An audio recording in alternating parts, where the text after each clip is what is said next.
इंसान की सबसे बड़ी कमजोरी ये है कि इंसान कभी भी रोबोट नहीं बन सकता, कुछ भी कर ले। लेकिन क्या हो जब चलता फिरता इंसान ही रोबोट में तब्दील हो जाए। मिलिए 2019 में आई फिल्म लाइफ लाइक से, साथ में इनसे भी मिलो। इनके पास इतना पैसा है कि जिंदगी बस गुजर सकती है। सोफा फटा हुआ है जिसे सूफी घर में ले जाकर सीना चाहती है। फाइनेंशियल कंडीशन अच्छी ना होते हुए भी दोनों जिंदगी में काफी खुश है। अब इनकी जिंदगी ऐसे ही गुजरती अगर से सूफी के पापा मरे ना होते। पापा थे बहुत ही अमीर तरीन बिजनेसमैन, इसीलिए जाते जाते पापा ने सारी प्रॉपर्टी सूफी और उसके हस्बैंड यानी जेम्स के नाम कर दी। अब इनके पास सब कुछ है, एक बड़ी कंपनी, अच्छा सा घर, घर में नौकर चाकर। लेकिन पहले दिन सूफी घर के 2 सर्वेंट्स को निकाल देती है और वो ऐसा इसीलिए करती है क्योंकि सूफी है इंडिपेंडेंट, उसे खुद के काम खुद ही करना पसंद है। और जब जेम्स को पता चलता है कि सूफी ने घर के 2 सर्वेंट्स को निकाल दिया है तो वो कहता है कि देखो सूफी, ये घर बड़ा है, तुम इस घर का सारा काम अकेली कैसा करोगी, हमें कुछ सर्वेंट्स तो चाहिए होंगे। जबकि इधर जेम्स को सारा बिजनेस खुद ही देखना पड़ रहा था। सूफी से भी घर का काम नहीं हो रहा था। अचानक से लाइफ चेंज होने पर दोनों की लाइफ में काफी सारी प्रॉब्लम्स आ गई थी।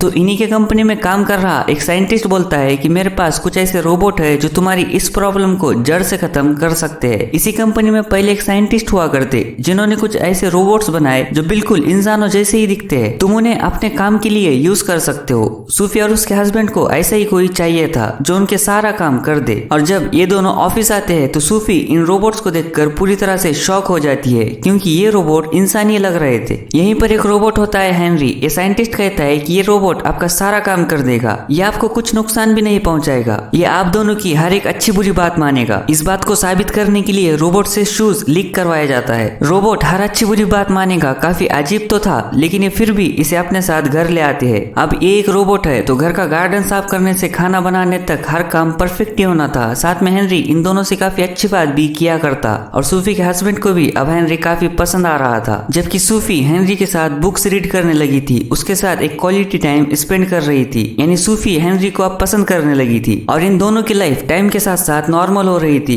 और हेनरी तो जैसे मानो इनके फैमिली का एक पार्ट ही बन चुका था। एक दिन सूफी के दिल में आता है कि हेनरी से कुछ सवाल किए जाए, इमोशन, फीलिंग्स, लव इन्हें लेकर। लेकिन हेनरी इनका जवाब ही नहीं देता, बल्कि इमोशन, फीलिंग्स, लव इनमें क्या फर्क है ये भी इन्हें बताता है। बट सूफी का हस्बैंड जेम्स इन्हें बीच में ही रोकता है और कहता है कि देखो सूफी, तुम्हें इसके साथ ऐसी बातें नहीं करनी चाहिए। क्या तुम्हें पता नहीं उस साइंटिस्ट ने क्या कहा था, हम इसके साथ जैसा रहेंगे ये भी हमारे साथ वैसा ही रहेगा। सूफी का हस्बैंड ये जान चुका था कि सूफी हेनरी के काफी करीब आ रही है, उससे कुछ ज्यादा ही फ्रैंक हो रही है। लेकिन उसे ये भी पता था कि ये एक रोबोट है, इससे ज्यादा कुछ नहीं, तो उसे कुछ ज्यादा फर्क नहीं पड़ रहा था। और सूफी हेनरी के पास आने का ये भी एक रीजन था कि उसका हस्बैंड बिजनेस को लेकर काफी बिजी रहने लगा था। इसीलिए सूफी धीरे धीरे कर हेनरी को पसंद करने लगी थी। रात में सूफी को हेनरी के कमरे से कुछ आवाजें आती है, लेकिन रूम में देखने पर हेनरी वहाँ पर नहीं होता, वो गार्डन में होता है। उसे देख सूफी ये जान जाती है कि ये कोई ड्रीम देख रहा है। रोबोट सपना देखे सुनने में काफी अजीब है और एक रोबोट को ऐसा करता हुआ अपनी आंखों से देखे ये तो उससे भी अजीब है। अगले दिन साइंटिस्ट हेनरी को चेक कर कहता है कि ऐसा शायद इसीलिए हुआ होगा क्योंकि अब बहुत दिनों से हेनरी आपके साथ रह रहा है, तो हो सकता है उसमें कुछ फीलिंग्स आ गई हो।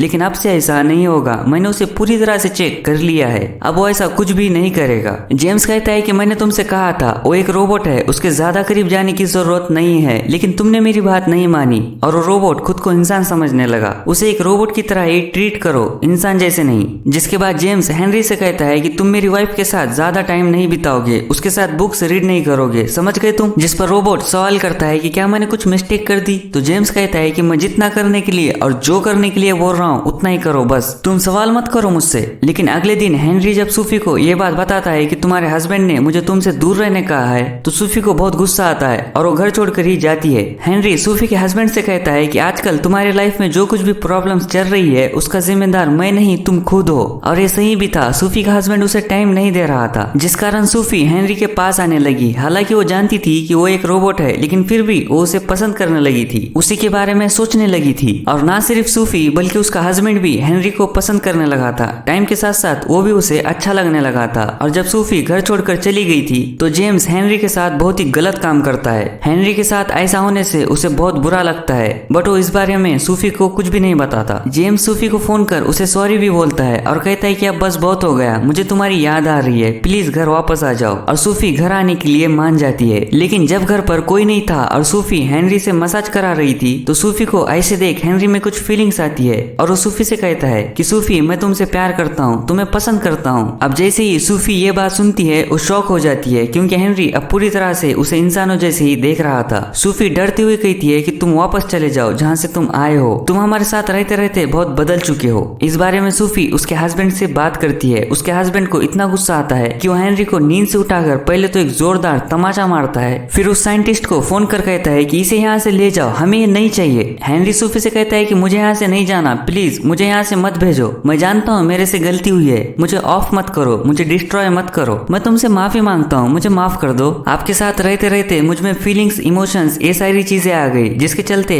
आप मुझे अच्छी लगने लगी। और यहाँ पर हेनरी बताता है कि आप जब घर छोड़कर चली गई थी तो आपके हस्बैंड ने मेरे साथ बहुत ही गलत काम किया। ये सुन सूफी को बहुत बुरा लगता है, लेकिन दोनों भी अपनी गलती मान लेते हैं कि वो हेनरी की तरफ अट्रैक्ट हो रहे थे। उन्हें ऐसा नहीं करना चाहिए था, उन्हें अपनी गलती का एहसास हो चुका है, जिस कारण दोनों भी हेनरी से हमेशा के लिए दूर होना चाहते हैं। आम इंसानों की तरह सिंपल लाइफ जीना चाहते हैं बिना किसी रोबोट की मदद लिए। साइंटिस्ट हेनरी को ले जाने आता है बट हेनरी अब बदल चुका है। वो कहता है कि मैं तुम्हारे साथ नहीं आऊंगा, तुम एक झूठे मक्कार इंसान हो। और हेनरी की जिंदगी से जुड़ा सबसे बड़ा राज हमें यहाँ पर पता चलता है, और वो ये कि हमने शुरुआत में ही देखा था कि हेनरी किसी भी एंगल से रोबोट नहीं दिख रहा था, वो एक इंसान ही लग रहा था और रियलिटी में वो एक इंसान ही होता है। ये सब कुछ वो साइंटिस्ट कर रहा था क्योंकि वो इंसानों को रोबोट में तब्दील कर उन्हें परफेक्ट एक रोबोट की तरह बनाना चाहता था। वो बचपन से ही हेनरी और उसके साथ के लोगों को ऐसे ट्रीट कर रहा था कि वो एक रोबोट की तरह हर काम करे, इंसानों वाली फीलिंग्स को भूल कर। लेकिन जब हेनरी इनके साथ रहना शुरू किया तो सूफी को देख हेनरी की फीलिंग्स बाहर आने लगी। आखिर वो भी तो एक इंसान ही था। सूफी के साथ बुक्स रीड करना, उसके साथ रहना, उसकी मदद करना, जिसके चलते वो सूफी को काफी ज्यादा पसंद करने लगा। लेकिन जैसे ही ये बात पुलिस को पता चलती है तो पुलिस सारे लोगों को पकड़ लेती है जो खुद को रोबोट समझ रहे थे, और उस साइंटिस्ट को भी अरेस्ट करने आ रही होती है जो इस पूरे खेल के पीछे था। लेकिन साइंटिस्ट उसके प्लान को फेल होता हुआ देख उसे अरेस्ट करने आ रहे पुलिस ऑफिसर को ही मार देता है। फिर वो सूफी और जेम्स को मार ही रहा होता है कि हेनरी वहां पर आकर इन्हें बचा लेता है और उस साइंटिस्ट को ही मार डालता है। लेकिन ये सब हो जाने के कारण हेनरी बहुत गिल्टी फील करता है, जिस वजह से वो खुद को ही मार डालता है, यानी वो सुसाइड कर लेता है। सूफी और उसके हस्बैंड को बुरा तो बहुत लगता है, लेकिन अब हेनरी इनके लाइफ से चला गया था। फिर स्टोरी को 5 साल बाद दिखाते हैं। इन दोनों का अब एक बेबी है। इन्होंने इसका नाम हेनरी रखा है क्योंकि वो हेनरी को अपने साथ रखना चाहते थे, लेकिन असली वाला हेनरी तो मर चुका, तो ये इनके बेटे का ही नाम हेनरी रखते हैं क्योंकि हेनरी की यादें हमेशा इनकी लाइफ में जिंदा रह सके। और इसी के साथ इस मूवी का यहीं पर दी एंड होता है। अब दोस्तों आपको ये स्टोरी कैसी लगी मुझे कमेंट कर जरूर से बताना। अगर से आपने अभी तक चैनल को सब्सक्राइब नहीं किया तो सब्सक्राइब कर लेना। मैं मिलता हूँ आपसे अगली वीडियो में। Thanks for watching.